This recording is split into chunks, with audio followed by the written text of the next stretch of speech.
星期六日跟享樂假期，去廣州2天遊，食得好住得好，所以經常參加。今次2日團費188蚊，非常抵玩。上次去肇慶99蚊仲超值，行車到中午時分到達廣州名營軒酒家午飯。廣東菜式非常適合香港人口味，有魚有肉，白餸1湯，麻煩任裝。生炒骨是我的最愛，滿滿一台餸菜，大家食得開心。食完午飯坐車去一個景點李小龍故居。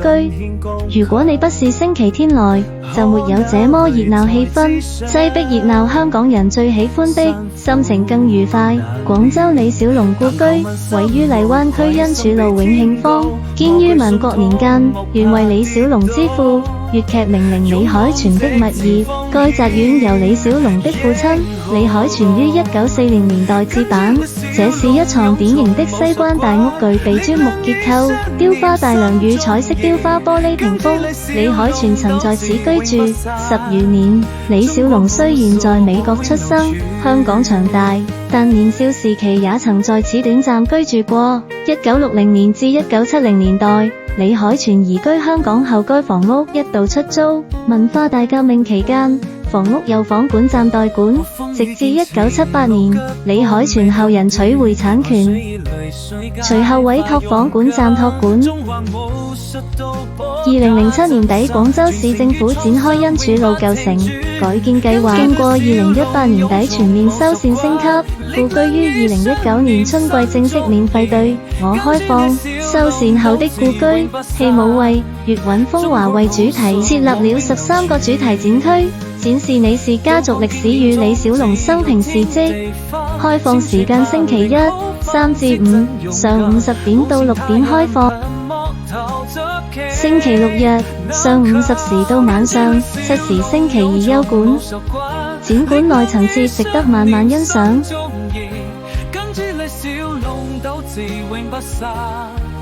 中國武術往永流傳，金枝裏是龍湧從武術館，力量與信念心中燃，金枝裏小龍鬥志永不散。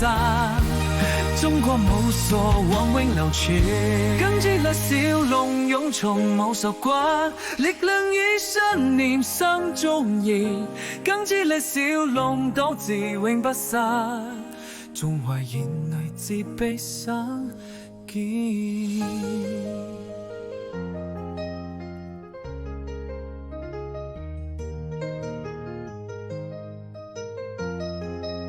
清末民初鴉片戰爭後，中國許多由外來人控制的租界公園，此地區廣州三面租界，當年實行了嚴格的種族隔離與階級限制。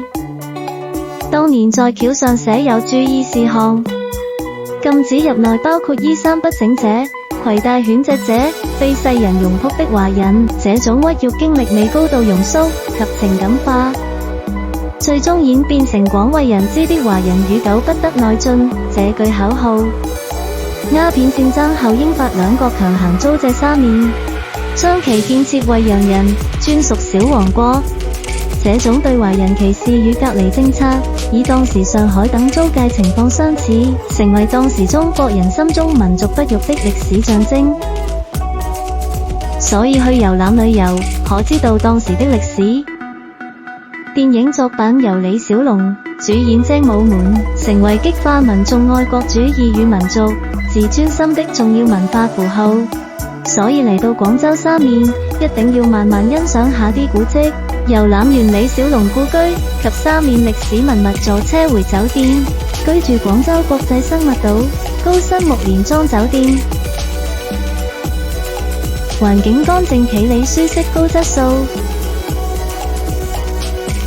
於酒店宴會廳食一個晚飯，紅酒啤酒各一支。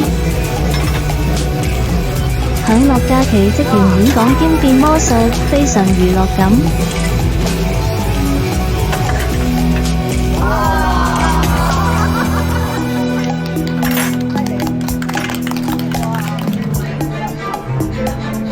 黐瓜加埋。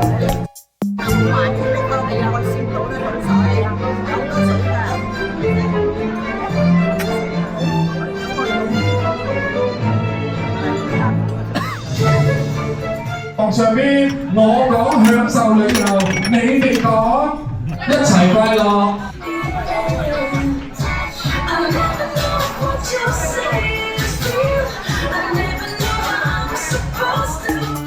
上菜有燒鵝髀，8個送1個湯白飯，任裝食得滿足。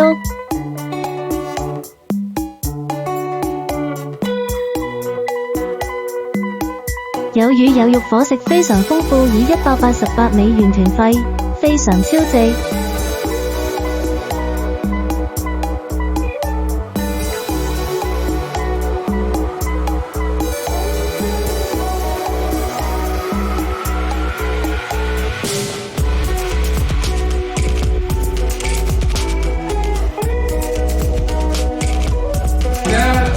團友最喜歡真係鼓勵人細個樣，氣氛非常之熱鬧，團友玩得開心。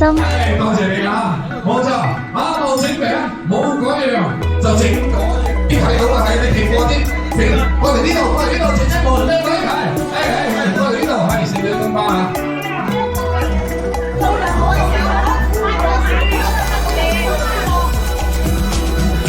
跟住為5月份生日嘅團友慶祝生日切蛋糕。近期好多旅遊團都沒有這個節目了，生日嘅團友都感到非常之開心。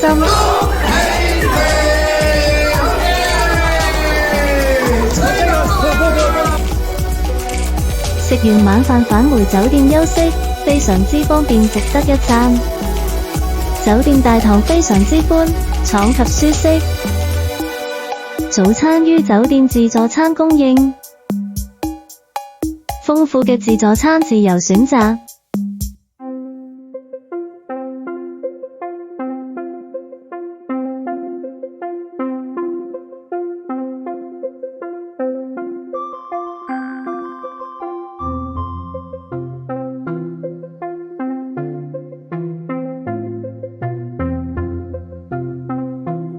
食完早餐可以出去酒店門外河邊散步。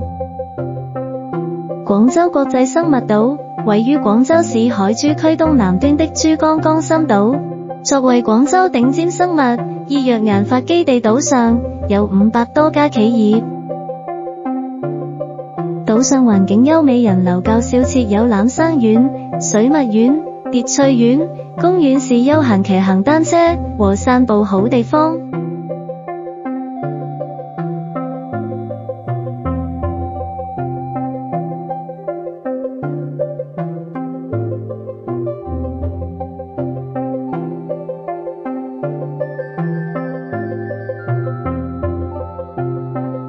島上有無人駕駛巴士可乘坐。食完早餐散步回酒店，聽一個旅遊講座，場面墟冚。聽完講座，每人仲有1盎陳皮送添。陳皮非常之香，每次參加我都必定攞1盎。今次介紹腳踏3省，湖南、貴州、重慶，值得參加，風景靚，員工講解非常之風趣，令人開心。幫我傳一傳過去嚇，唔該曬你呢邊嘅靚女有啦嚇，呢邊未有 ，OK，呢邊都未有 ，OK， 係啦，我哋後邊就風趣兒幫我排一排嚇，唔該曬。OK， 靚仔，床前明月光啊，舉頭望明月啊。我已經突然轉下頭暈啦，飛都暈啦，飛都暈啦，轉嗰轉落啲嘛。第二題，我哋今次係咪全包餐？每次講座都非常踴躍參加，因為價錢平，食住好。聽完講座坐車去食一個午飯，再去14涌。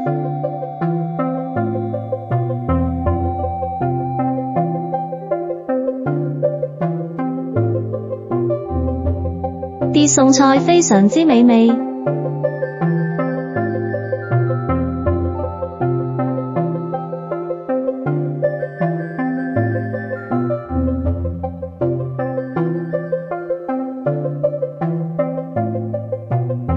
食在廣東餸菜非常適合香港人口味，一句話好食。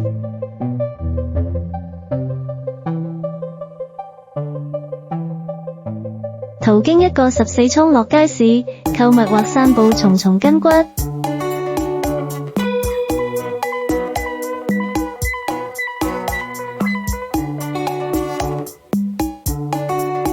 都有好多團友購買海味回港。鹹魚非常之便宜又大條。我哋在這裡食沙灣薑汁撞奶，非常美味。每人一碗食得開心又便宜。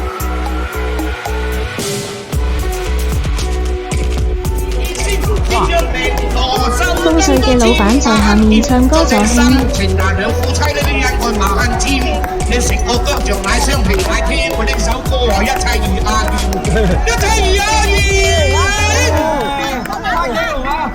兩日行程完畢，坐車回深圳。廣州2日行程完結，多謝你觀看，歡迎免費加入我頻道，下次再見。